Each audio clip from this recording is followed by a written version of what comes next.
Hello, welcome to Code Chronicles. I am Ashik Mohammed and I am working as a software engineer QA at Therap. In today's episode, we have a special guest with us who will share his training program experience and the challenges he faced during the training program. He will also reveal some tips for the fresh graduates. So, let's dive in. Hi, Hello ভাইয়া, শোতে এসে কেমন লাগছে? thanks for having me. I'm really excited to share my journey with everyone. So, Dhruvo, tell us about yourself. My name is Mahesh Shahir Dhruvo. I am from HSC 17 batch. I have completed my undergraduation from CSE department of BUET. First year, second year এর দিকে আমি competitive programming শুরু করি। দেন সেটা করতে করতে দেখা যায় থার্ড ইয়ারের দিকে এসে আমি আমার বেশ কিছু প্রজেক্ট কমপ্লিট করা হলো বিভিন্ন ফ্রেমওয়ার্ক দিয়ে। ফাইনাল ইয়ারে আমি মেশিন লার্নিং নিয়ে ইন্টারেস্ট পেলাম, মেশিন লার্নিংও পড়ালেখা করেছি। আন্ডার গ্র্যাজুয়েশন কমপ্লিট হওয়ার পরে থেরাপি অ্যাপ্লাই করলাম, 2-3 মাসের মধ্যে আসলে জবটা কনফার্ম হলো and currently I am working as a associate software engineer in Therap. Good to know. Therap join করার পেছনে তোমার মোটিভেশন কি ছিল? যখন থার্ড ইয়ারে ডিসাইড করলাম ইন্ডাস্ট্রিতে ক্যারিয়ার গড়বো, তখন বাংলাদেশের সফটওয়্যার কোম্পানিগুলো নিয়ে একটু স্টাডি করলাম। Then I came to know Therap is the leading software company in Bangladesh. অ্যালামনিদের কাছ থেকে যখন ফাইনাল ইয়ারে থেরাপির ব্যাপারে জানতে পারলাম, যে জিনিসটা সবচেয়ে বেশি আমাকে ইন্টারেস্ট দিল সেটা হচ্ছে যে থেরাপির কমিটমেন্ট ফর দি এমপ্লয়িজ। তাদের employee training program and employee ডেভেলপমেন্টের জন্য তারা যে এফোর্টগুলো দেয় সেই ব্যাপারটা আসলে আমাকে অনেক বেশি হুক করে ফেলে। এছাড়াও থেরাপির যে ফ্রেন্ডলি ওয়ার্ক এনভায়রনমেন্ট সে ব্যাপারে আমি অ্যালামনিদের কাছ থেকে জানতে পারলাম। আরও জানতে পারলাম থেরাপি রেগুলার আসলে ডিলিশিয়াস ব্রেকফাস্ট এবং লাঞ্চ প্রোভাইড করে।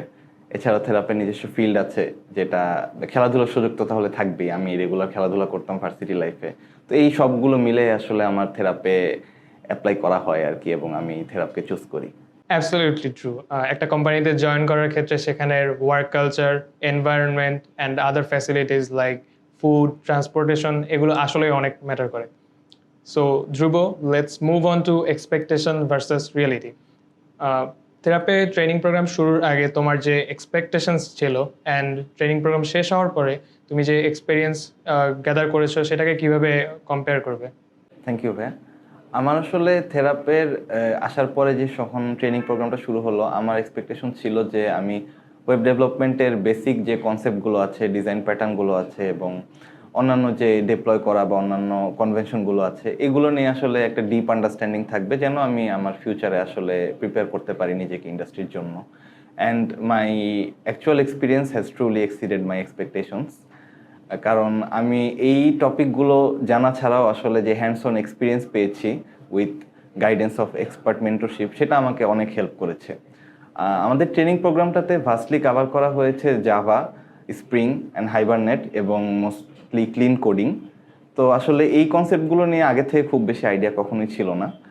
জাভা টুকিটাকি করা হয়েছিল, কিন্তু বাকি ক্লিন কোডিং, স্প্রিং, হাইবারনেট আসলে একদমই নতুন করে শেখা। তো এগুলো আসলে ট্রেনিং প্রোগ্রাম থেকে আমার অনেক ভালো করে জানা হয়েছে। এছাড়াও কোলাবোরেটিভ ওয়ার্কের কি দরকার এবং সেটা কেন করতে হবে, কিভাবে করতে হবে, এটাও খুব ভালো করে ট্রেনিং প্রোগ্রাম থেকে আমি শিখতে পেরেছি। সো ট্রেনিং প্রোগ্রামে তোমার ক্লিন কোডিং এক্সপিরিয়েন্স নিয়ে যদি কিছু শেয়ার করো আমাদের সাথে। থ্যাংক ইউ ভাই। আসলে ভার্সিটি লাইফে যখন আমরা প্রজেক্টগুলো করতাম, দেখা যেত একাই করতে হতো অথবা দুইজনের টিমে ওয়ার্ক করতাম। তখন এক্সপেক্টেড থাকতো যে আমরা যাই করি না কেন আউটপুটটা আসলেই হবে। যদি আউটপুট ঠিকঠাক আসে আমাদের অ্যাসাইনমেন্ট বা প্রজেক্টগুলো ফাইন। তখন আসলে এই জিনিসগুলো মাথায় থাকতো না যে একটা ভ্যারিয়েবল নেম বা মেথড নেমটা আমাদের আসলে মিনিংফুল হতে হবে, বা আমি যে কমেন্ট করতেছি কমেন্টগুলো মিনিংফুল হতে হবে। কারণ এই কোডটা আসলে খুব লেস লাইকলি যে পরে আরেকজন দেখবে বা মেনটেন করতে আসবে। ভার্সিটি প্রজেক্ট ছিল, কিন্তু ইন্ডাস্ট্রিতে আসলে কোড করার ক্ষেত্রে এই ব্যাপারগুলো অনেক বেশি সিরিয়াসলি নেওয়া হয়। কারণ আমার কোড আজকে আমি করে যাচ্ছি, 1 বছর 2 বছর পরে আরেকজন মেনটেন করতে আসবে। তো আমি যদি এখন একটা ভ্যারিয়েবল নেম বা একটা মেথড নেম আসলে যদি মেক সেন্স না করে, আন্ডারস্ট্যান্ডেবল না হয়, তাহলে আসলে সে বুঝবে না সে আমার কোডটা কিভাবে মেনটেন করতে হবে বা নেক্সটে আসলে ওইখান থেকে কিভাবে সে রিইউজ করতে পারবে। এছাড়াও কমেন্টিংয়ের এই ব্যাপারগুলোও আসলে আমাদের ট্রেনিং প্রোগ্রামে খুব শুরু থেকেই সিরিয়াসলি নেওয়া হতো, এবং আমাদের যে অ্যাসাইনমেন্ট বা প্রজেক্টসগুলো থাকতো সেখানে আমরা যদি ক্লিন কোড না করতাম রিভিউ আসতো এবং আমরা সেই অনুযায়ী আসলে চেঞ্জ করে জিনিসটাকে ঠিক করতে হতো। খুবই ভালো পয়েন্ট রেজ করেছো। ইন্ডাস্ট্রি স্ট্যান্ডার্ড কোড মেনটেন করার জন্য ক্লিন কোড খুবই ক্রুশাল একটা factor. By the way, training প্রোগ্রামে তুমি কি কোনো চ্যালেঞ্জ ফেস করেছো? হ্যাঁ, ট্রেনিং প্রোগ্রামে আমার চ্যালেঞ্জ ফেস করতে হয়েছে। যে ক্লিন কোড নিয়ে আমরা তখন কথা বললাম, আসলে ক্লিন কোড মেনটেন করার ক্ষেত্রে আমি একটু আনইজি ছিলাম প্রথমে, কারণ যেহেতু এটা আমার প্র্যাকটিসে ছিল না। এছাড়াও আমি যখন একটা নিউ ওয়ারএম টুল হাইবারনেট শিখতে আসি, এইটা নিয়েও আমার একদমই আসলে কোনো ধারণা ছিল না, এবং এটা যে এক্সিস্ট করে আমি আসলে ট্রেনিং প্রোগ্রামের আগে জানতামও না। তো এই দুইটা টপিক নিয়ে আমার আসলে একটু চ্যালেঞ্জেস ভালোই ফেস করতে হয়েছে, এবং আমি নার্ভাস থাকতাম যে আমার অ্যাসাইনমেন্টগুলো আমি কমপ্লিট করতে পারবো কিনা, অথবা কোশ্চেন আনসার করতে পারবো কিনা। Interesting. How did you overcome the challenges? আমার যে নার্ভাসনেস বা আনইজি ফিলিংটা ছিল, এটা খুব তাড়াতাড়ি চলে গেল। আমার ইনস্ট্রাক্টর যারা ছিলেন তারা আমাকে অ্যাসিওরেন্স দিলেন যে না পারলেও সমস্যা নেই, but you have to ask question. And আমিও সেইটাই করতে থাকলাম, যে আমি পারছি না সমস্যা নেই, কিন্তু তাদেরকে যে কোনো সময় যেটা নিয়ে আটকে যাচ্ছি আমি কোশ্চেন করতে থাকলাম। অ্যান্ড আমার যে ইনস্ট্রাক্টর যারা ছিলেন, মেন্টর যারা ছিলেন, তারা আসলে অলওয়েজ ওপেন ছিলেন এবং ওয়েলকামিং ছিলেন আমার কোয়েরিজগুলো অ্যাড্রেস করার জন্য। এছাড়াও এই টপিকগুলো যে আমার শিখতে হয়েছে thanks to comprehensive resources provided by Therap, যে তারা তাদের যে রিসোর্সগুলো শেয়ার করলো সেগুলো আসলে আমাকে অনেক হেল্প করেছে। And most importantly regular follow up, যেটা আসলে খুব বেশি দরকার ছিল আমার জন্য। তো এই সব মিলে আসলে আমার চ্যালেঞ্জগুলো ওভারকাম হয়েছে। সো ধ্রুব, ট্রেনিং প্রোগ্রাম থেকে কিছু কি লেসন্স যদি তুমি শেয়ার করো যেটা তোমার ক্যারিয়ার গ্রোথের জন্য বেনিফিশিয়াল বলে তুমি মনে করো। ওভারঅল আমার জার্নিটা অনেক বেশি ফুলফিলিং ছিল। আমি ট্রেনিং প্রোগ্রামে যা যাই শিখতে পেরেছি, আমার মনে হয় এটা আমার ফিউচারে অনেক বেশি কাজে লাগবে। তাও যদি কি টেকওয়েজ বলতে হয়, তাহলে আমি দুইটা লার্নিংয়ের কথা মেনশন করব। এক, সেটা হচ্ছে কিভাবে খুব এফিশিয়েন্টলি টাইম ইউটিলাইজ করে কোনো কিছু তাড়াতাড়ি শিখে ফেলতে হয়, এবং 2 নাম্বার হচ্ছে আমি একটি প্রবলেম সলভ করার ক্ষেত্রে আমার অ্যাপ্রোচটা কীরকম হবে। আমি কি ডিরেক্টলি আইডিয়া খুলে কোড করতে বসে পড়বো, নাকি আমি ডিজাইন প্যাটার্ন সম্পর্কে চিন্তা করব এবং ফিজিবিলিটি নিয়ে চিন্তা করব, আসলে কিভাবে কোড করলে, কিভাবে স্ট্রাকচার করলে আমার কোডটা সুন্দর হবে, মেনটেনেবল হবে।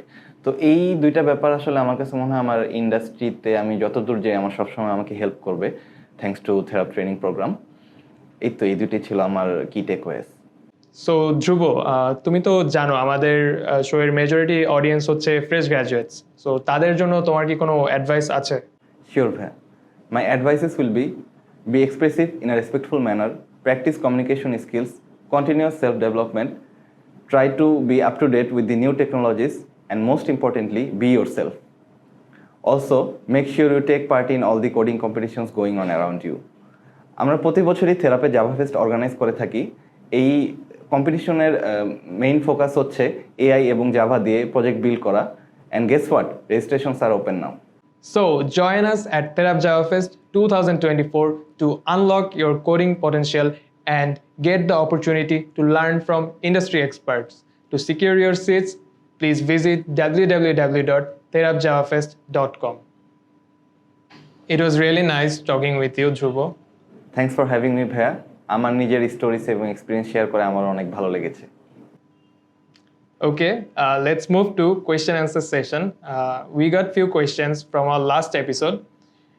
MD Asifur Rahman লিখেছেন, how can I join in Code Chronicles session? Thank you for your interest in Code Chronicles. But Code Chronicles basically থেরাপের একটা in-house production, যেখানে আমাদের এমপ্লয়িরা তাদের এক্সপেরিয়েন্স অ্যান্ড যেসব টেকনোলজির ওপর কাজ করছে সেগুলো শেয়ার করে থাকে। নাফিস ফুয়াদ লিখেছেন, is there any position opening for intern now? Well, we do not provide internship at Therap, but we have few job openings at Therapbiri Limited. To learn more about them, please visit www.therapbiri.com. If you have any queries, please write to us on our social media platforms. Stay tuned with Code Chronicles. See you on the next episode.